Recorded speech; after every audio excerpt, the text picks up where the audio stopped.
Mes parents sont ici depuis à peu près une trentaine d'années. Ils ont acheté le parc de Chapuis voilà, il y a un petit moment. On est un peu passé par toutes les étapes. On a eu un poney club, mais on a toujours eu une partie vraiment destinée au sport et au dressage. Ici, on a notre écurie à nous. Donc c'est nos chevaux de commerce et de concours. Globalement, il y a des jeunes chevaux, des chevaux de 3 ans, 4 ans. Et puis, il y a des chevaux qui font des compétitions internationales, donc vraiment à plus haut niveau. Un peu plus haut, donc on a essayé de regrouper pour des questions d'organisation. C'est plus pratique, on a tous nos chevaux de concours dont Simon, mon groom, s'occupe au quotidien.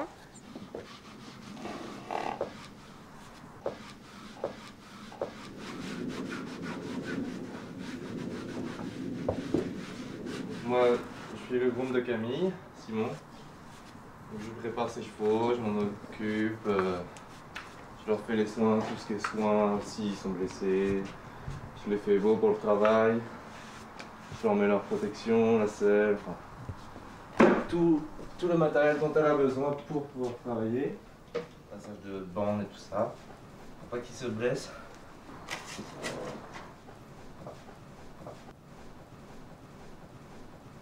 Chaque cheval a un filet particulier.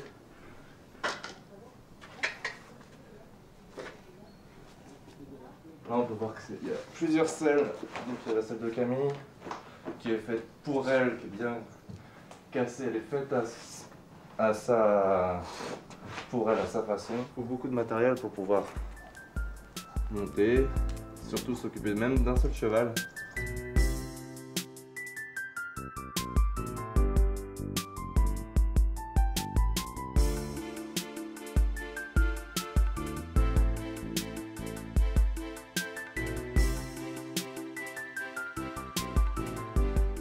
J'ai eu Camille après m'être occupée de chevaux et de chiens. Donc ma vie se partage entre monter à cheval, entraîner des cavaliers et en particulier Camille qui, comme tous les enfants, est particulièrement envahissante. Donc je passe beaucoup de temps à la faire travailler. Et puis j'ai quand même une vie à moi un petit peu qui est faite de grands voyages pour aller juger un peu partout dans le monde des concours internationaux. J'ai découvert que finalement il y avait une énorme communauté de gens passionnés par le dressage.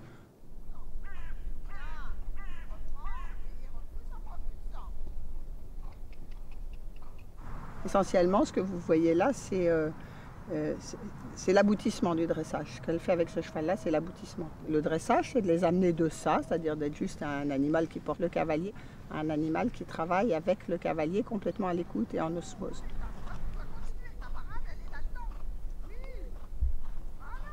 Les chevaux travaillent entre 1 heure, ça dépend, 45 minutes, 1 heure, mais ils font aussi de la balade, ils vont aussi au paddock. On essaye de varier beaucoup le travail.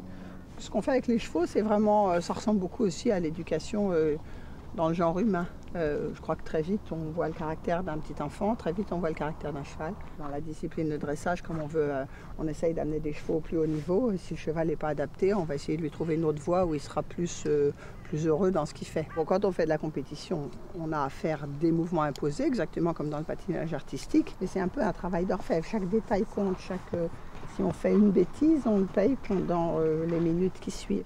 Vous voyez que là, elle fait un cercle, elle tourne, c'est de plus en plus petit. Et quand ça sera sur place, ça s'appelle une pirouette au galop. Voilà, pense à réavancer, repropulser un peu quand il est un peu instable dans sa tête. Voilà, très bien. Très bien. Quand elle fait ce qui s'appelle le piafé, ça veut dire le trot sur place. Le cheval doit à la fois être extrêmement énergique pour ne pas s'arrêter, hein, et en même temps, il ne doit pas avancer. Normalement, quand on lui demande de l'énergie, c'est pour aller vers l'avant. Là, son énergie, il doit la garder, elle est emmagasinée, donc il reste sur place au lieu de partir vers l'avant. Et en même temps, il faut qu'il fasse ça dans le calme le plus complet et complètement à l'écoute du cavalier. Et physiquement, c'est très très difficile. Il faut une préparation importante du cheval. Ça prend des années pour leur apprendre ça. Les règles de la compétition, c'est... ça dépend du niveau où on est, mais il y a à peu près, en fait, presque à tous les niveaux, il y a des reprises imposées. Donc là, il faut faire une série de mouvements qui sont imposés. Il y a des juges qui mettent des notes sur chaque mouvement. Et puis, il y a ce qu'on appelle des reprises libres. C'est très très bien. Des reprises libres qui sont avec la musique. Et là, on a des figures imposées, mais qu'on met dans l'ordre qu'on veut et on crée une chorégraphie.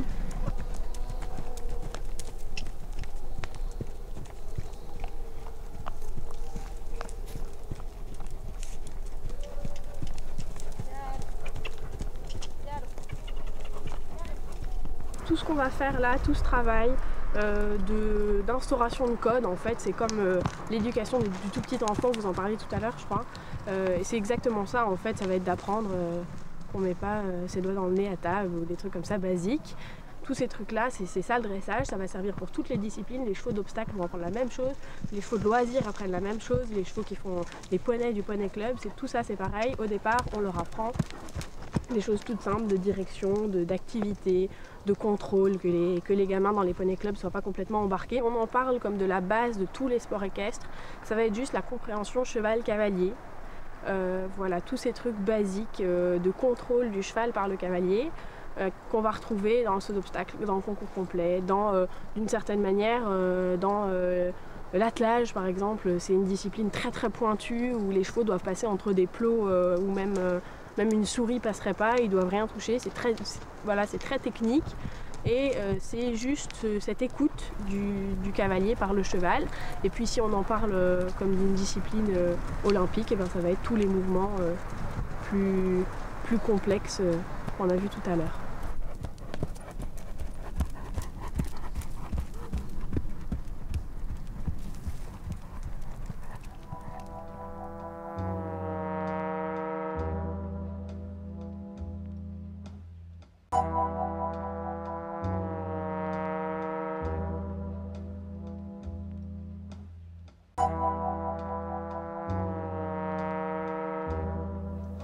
Bien, le dressage, c'est l'art